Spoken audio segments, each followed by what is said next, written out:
Friends, இப்போ பார்த்தீங்கன்னா கார சட்னிக்கு நம்ம ரெடி பண்ணிட்டோம். தக்காளி, 4 வெங்காயம், 8 வந்து தக்காளி, புளி, என்கிட்ட காஞ்ச மிளகாய் இல்லை, ஸோ அதனால பச்சை மிளகாய் போட்டிருக்கேன். பூண்டு ஒரு 10 பல் இருக்கும்.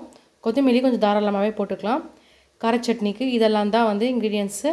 இது வந்து என்ன பண்ணணும்னு பார்த்தீங்கன்னா, கடாயில் எண்ணெய் போட்டு இப்போது வதக்கிக்கலாம்.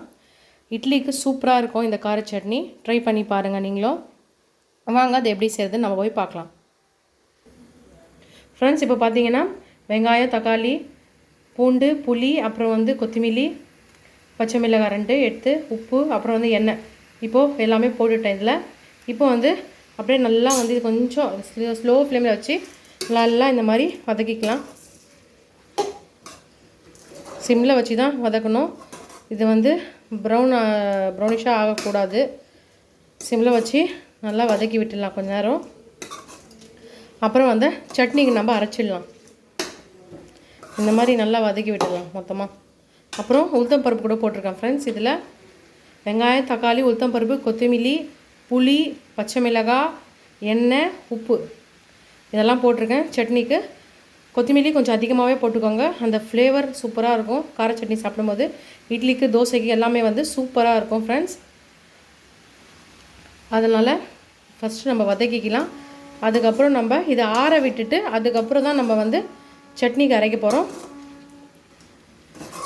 ரொம்ப சூப்பராக இருக்கும். ட்ரை பண்ணி பாருங்கள்.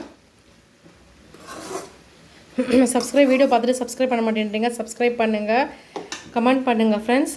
அப்போ நீங்கள் சப்ஸ்கிரைப் பண்ணால் மட்டும்தான் என் நோட்டிஃபிகேஷனில் உங்களுக்கு வீடியோ வந்துகிட்டே இருக்கும். ஸோ அதனால சப்ஸ்கிரைப் பண்ணுங்கள். இந்த மாதிரி நல்லா வதக்கி விட்டணும். இப்போ வதக்கிறதுக்கு அப்புறம் நம்ம வந்து ஆற விட்டுட்டு அரைக்கிறதுக்கு போயிடலாம். ஃப்ரெண்ட்ஸ், பார்த்திங்கன்னா நல்லா வந்து வதங்கிச்சு. இதை அப்படியே ஆற விட்டுட்டு ஒரு 10 நிமிஷம் ஆற வச்சிடலாம். இதுக்கப்புறம் போய் அரைச்சிட்டு வந்துட்டு இதுக்கு ஒரு தாளிப்பு கொடுக்கணும். அது நம்ம கொடுத்துடலாம். ஓகேங்களா ஃப்ரெண்ட்ஸ்? பார்த்தீங்களா, இந்த மாதிரி தான் அரைச்சிக்கணும். சட்னி வந்து இந்த மாதிரி மெலிசாக வந்து அரைச்சிக்கிட்டேன் மொத்தமாக சேர்த்து. இப்போ வந்து எடுத்து இதில் போட்டுக்கலாம். போட்டு இப்போ வந்து இதுக்கு ஒரு தாளிப்பு கொடுத்துடலாம். ஃப்ரெண்ட்ஸ், கடாய் எடுத்து வச்சுட்டேன். இப்போ எண்ணெயை போட்டுக்கலாம். தேவையான அளவு எண்ணெய், கொஞ்சம் எண்ணெய் போட்டால் போதும். எண்ணெய் சூடாகட்டும். எண்ணெய் சூடாகிடுச்சு. இப்போ வந்து கடுகு போட்டுக்கலாம்.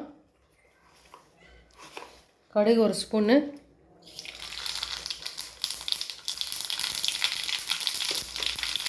சீரகம் எடுத்து வச்சுருக்கேன், சீரகம் போட்டுக்கலாம். அப்புறம் கருவேப்பிலை,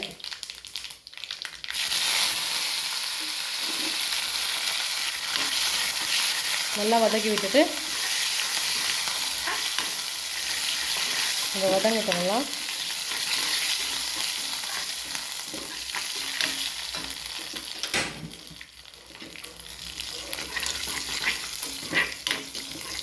கருப்பாகக்கூடாது. சீரகம் எல்லாம் போட்டிருக்கிறதுனால பொரிஞ்சி வரணும். அவ்வளோதான். சிம்மில் வச்சிட்டோம்.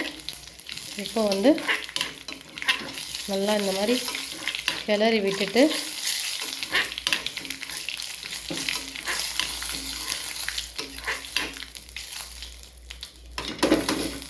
அவ்வளோதான். இப்போ ஆஃப் பண்ணிவிட்டு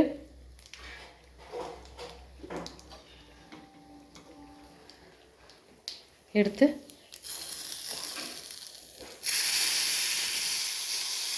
சட்னியில் போட்டுடலாம்.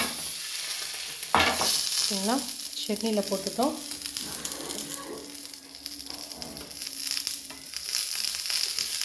சூப்பராக சட்னி ரெடி ஆயிடுச்சு. எங்கள் வீட்டில் இன்றைக்கி இஃப்தியார் ஸ்பெஷல் இட்லி செஞ்சிட்டேன், சட்னி செஞ்சிட்டேன். சூப்பராக இட்லியும் சட்னியும் ரெடி ஆயிடுச்சு.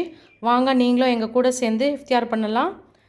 ஓகே ஃப்ரெண்ட்ஸ், இந்த வீடியோ பிடிச்சிருந்தா லைக் பண்ணுங்கள், ஷேர் பண்ணுங்கள், சப்ஸ்கிரைப் பண்ணுங்கள், கமெண்ட் பண்ணுங்கள். ஓகே, பாய்.